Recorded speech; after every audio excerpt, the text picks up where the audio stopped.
there. I just finished a research study and I thought it would be a good idea to share with you how I take notes while I'm doing my research studies. So here we go. I basically use a spreadsheet. Usually that would be Google Sheets. Sometimes I'll use Quip, but I always use some kind of spreadsheet.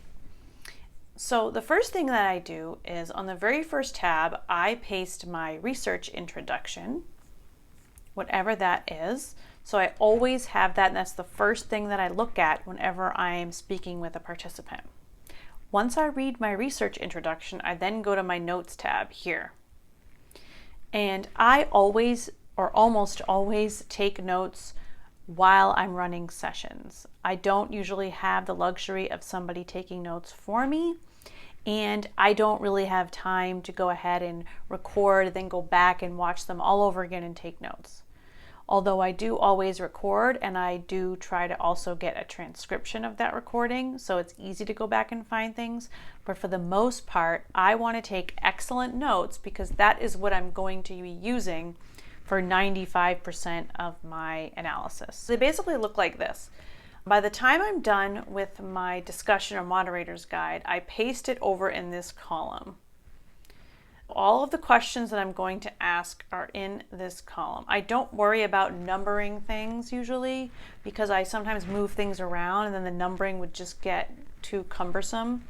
Then I start with session 1 and or participant 1, and as I'm going through and adding each participant, I basically insert a column to the left so that that column is always right next to my questions. So I have my question and then where I'm putting the entry right here.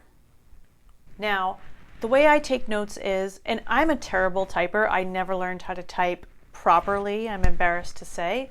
So if I can sit there and poke around and take these notes as quickly as I do, then anybody can learn how to do it. So I definitely, if you haven't been taking notes while you're interviewing someone, I recommend you just try it. It's not as hard as you think it might be.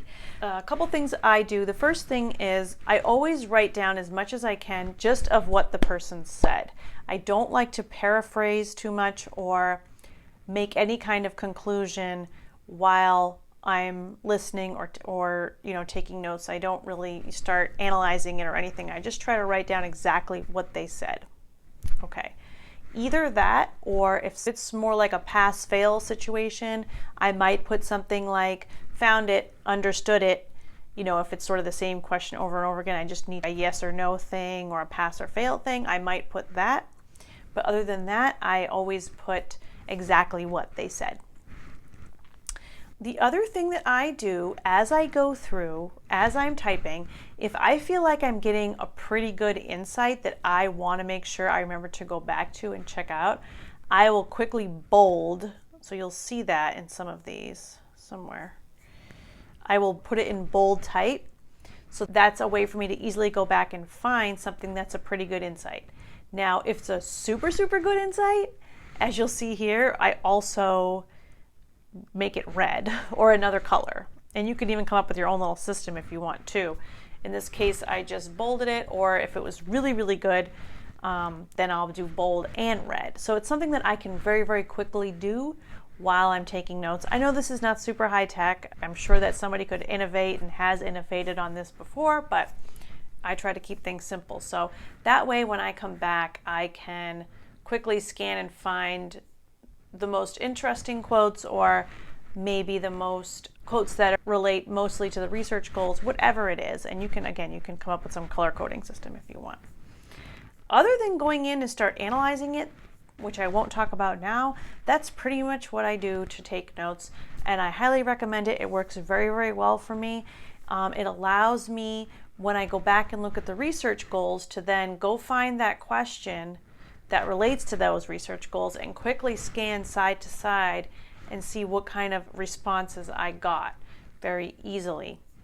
I also think writing word for word what someone is saying is really good, because if I see something that I really want to go back and listen to the recording and hear more about that, or get a very specific quote, I have the exact words that person said. So I can go back and search my transcription to find that quote, exactly what they said. So again, I'm not going to get too much into analyzing the data, but I hope this video was helpful for you in understanding a good way to take notes.